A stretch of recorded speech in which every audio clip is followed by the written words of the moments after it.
Hi everybody, my name is Rachel and I'm an occupational therapist with Autistic Adult and Teen Consulting.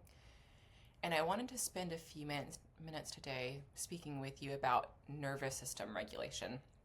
It's something that we work on a ton in our practice because it's so foundational to the way that we're able to function and feel good and have a good quality of life. And it's harder to access for neurodivergent individuals. And we'll get into that a bit later. But I just want to start with defining what nervous system regulation is and how it differs from the way that we typically speak about regulation, which is typically more referring to emotional regulation specifically.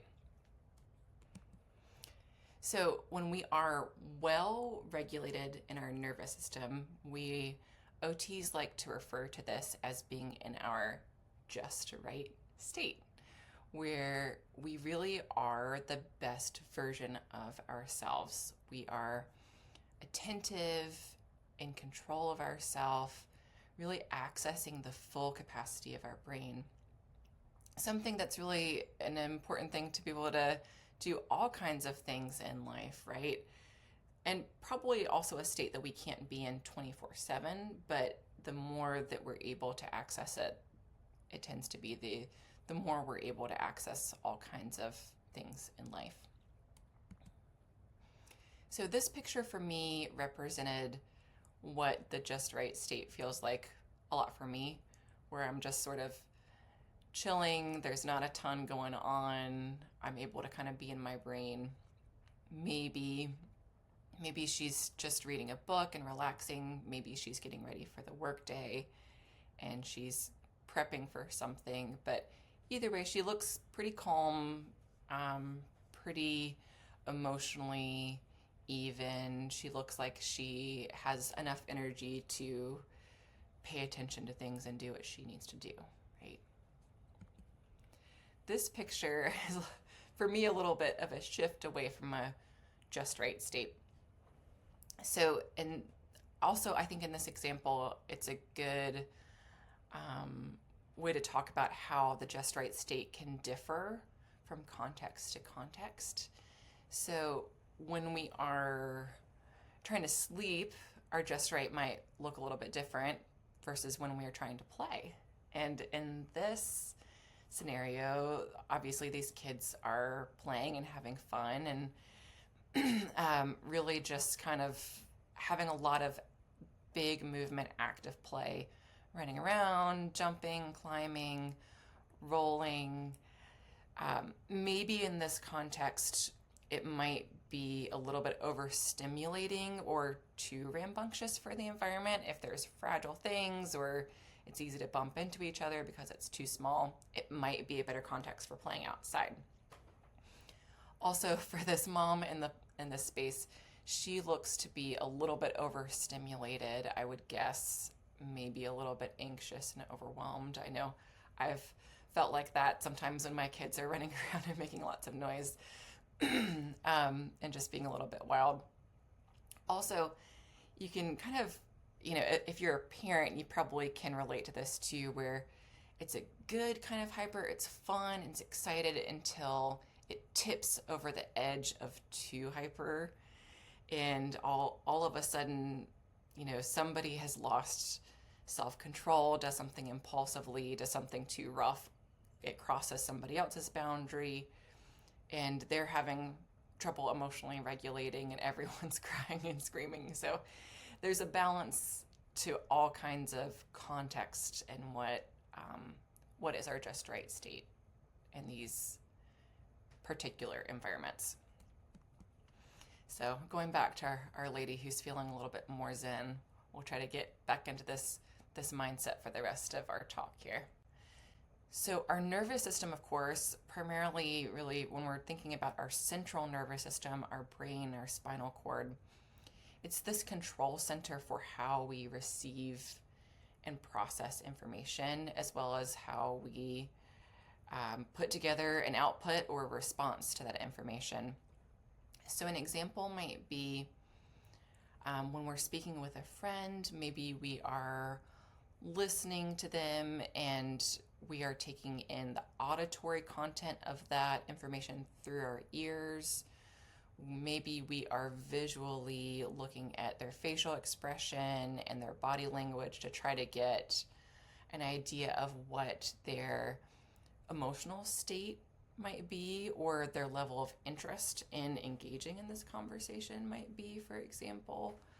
And then once we process that, we might have a response in the conversation and say something in response to what our friend has said, or say something that's on our mind.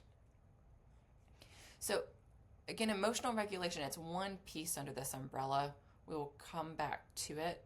It sort of makes sense to talk about a few other factors first before we're talking about emotional regulation here, and it'll make sense in a minute. So energy, jumping back to that previous visual example that we had of the kids playing in that small space, sometimes our energy can be too high and sometimes it can be too low. Maybe in that too high energy state, we're feeling like our brain is going too fast, our body's going too fast, or we're impulsive with that body too fast piece.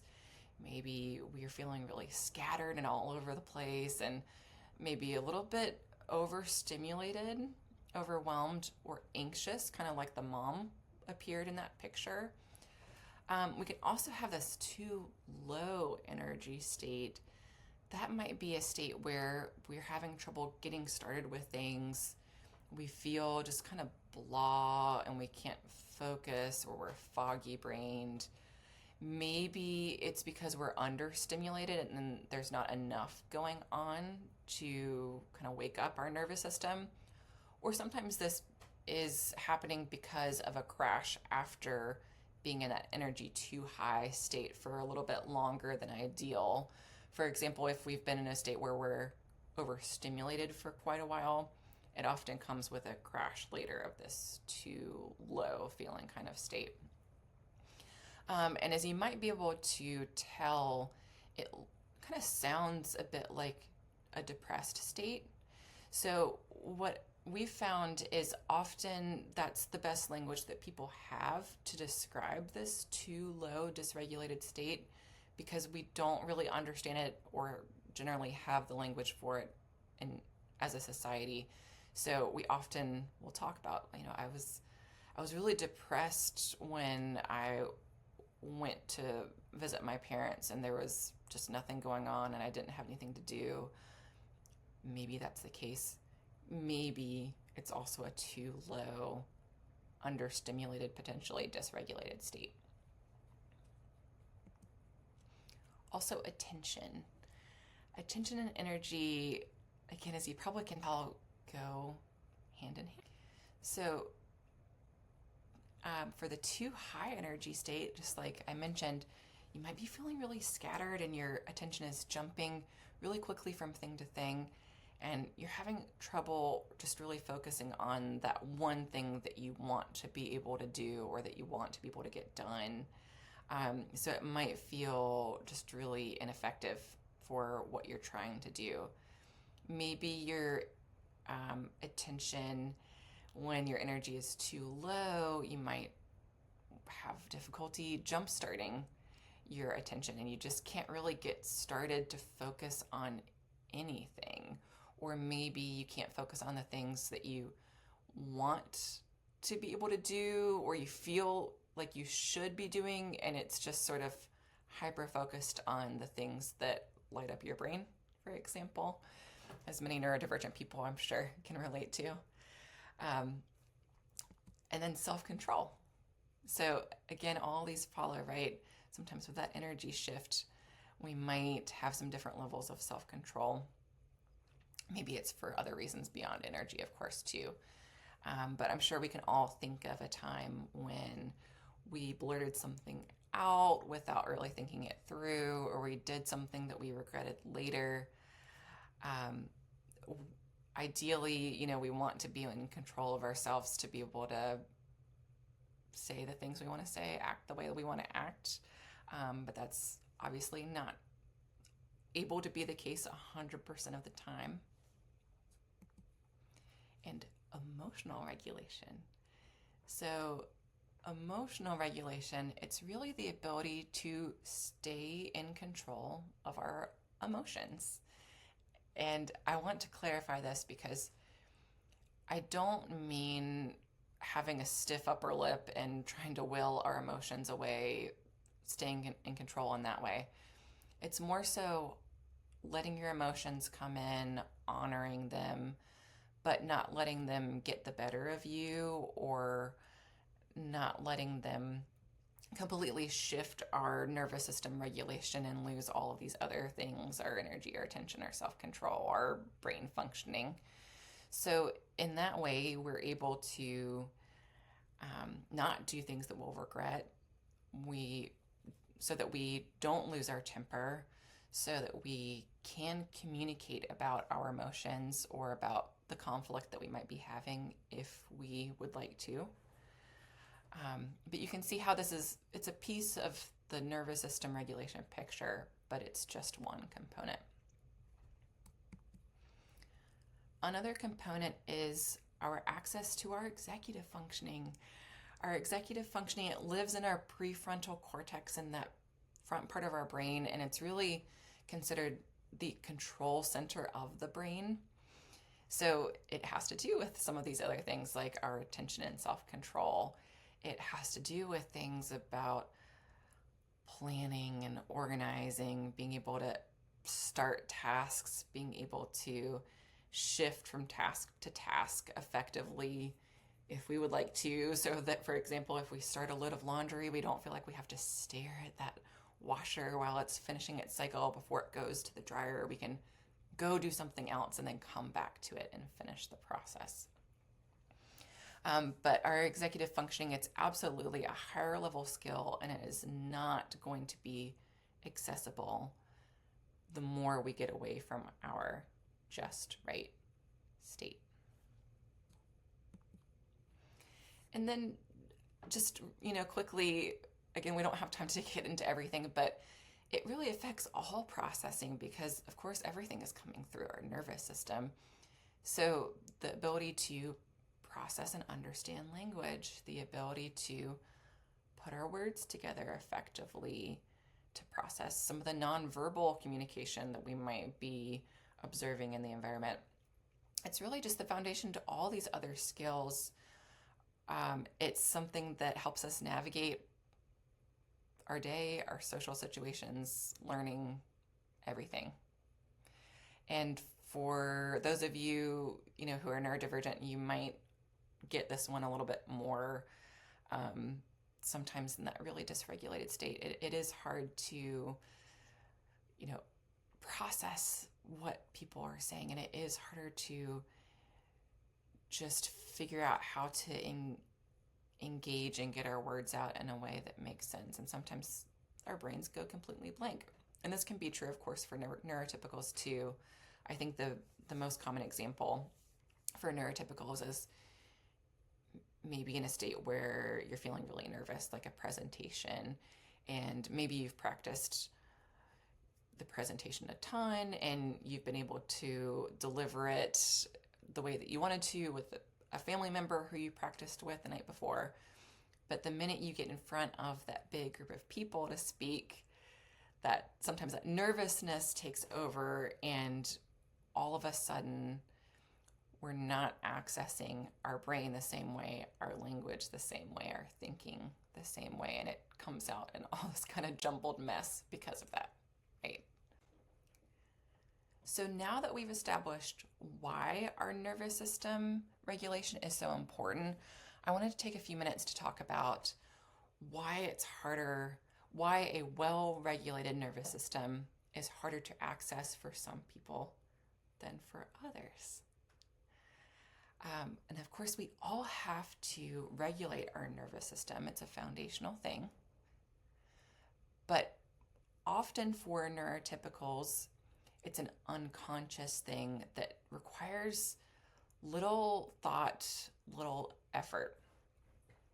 So an example of this might be maybe a neurotypical person who is in a meeting that's been going on for a long time, and it's a little bit uninteresting, and they might be feeling a shift, a too low energy place. Maybe they're losing their ability to really pay attention as closely as they would like, or to get their words out as clearly, or to think as clearly. So this might be an example where often people kind of take a 5-minute restroom break, and maybe they actually don't even need to use the restroom. They just kind of need to get up out of their seat, move around a little bit, come back, and maybe for a neurotypical person, that might be refreshing enough to their brain that it puts them back in a place where they are, again, better regulated in their nervous system and able to participate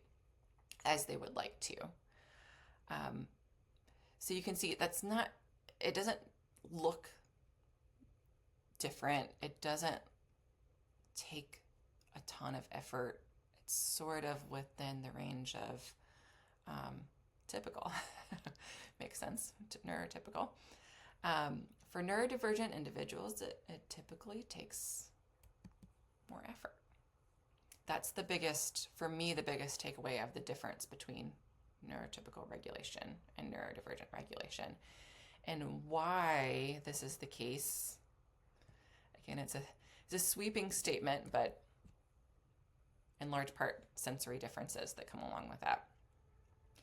So sensory processing, sometimes we like to think of it in this simplistic way of sensory preferences, the things that we like or that we don't like, the things that feel good or that don't feel good. But of course, it's so much more than that. It's the way that we make sense of the world, the way that we receive, process, and again, have an output of after that processing of information, potentially. It's the way that we receive all of our external world, all of our internal world. So it's a foundational piece of how our nervous system regulates. So for those of us with sensory differences, I have sensory differences, so I greatly relate to this, but there's often, this too much coming in or too little coming in. And we're more often aware of the too much, the things that are too loud, overstimulating. We are much less often aware of the too little, the things that are coming in more quietly for our nervous system. However, they are equally important to the way that we are able to stay regulated in our nervous system. And so really an essential piece of this is that balance, that sensory balance. Really, again, simplistic way to explain it, but it is something that's so essential to how we are regulated and how we stay in that just right state. And with the too much and the too little of the push and pull constantly, we just more easily tip into this dysregulated state, tipping away from our just right state. I'm sure for those of you who are neurodivergent, who have sensory differences, you likely can think of some examples of what I mean here. And jumping back to that example of the person who is in that long, boring meeting, maybe if it's a neurodivergent person, maybe a quick bathroom break and coming back wouldn't be refreshing enough for their brain. They might need a 20-minute break going for a fast-paced walk or jumping on a trampoline or, squishing some slime or spinning or whatever it looks like for them. So, but it looks different. So I hope that explains not only the neurodivergent versus neurotypical ways that we really regulate, but also understanding our nervous system regulation and that bigger umbrella and not just that little emotional regulation piece. And they're all related, of course. But if you have questions, please reach out to us. This is a lot of what we do. We are very passionate about it. We would love to hear from you. You can visit us and reach out to us through our website, Autistic Adult and Teen Consulting. oh, excuse me, I said that wrong. You can reach out to us on our website, autisticadultandteen.com. Thanks for listening.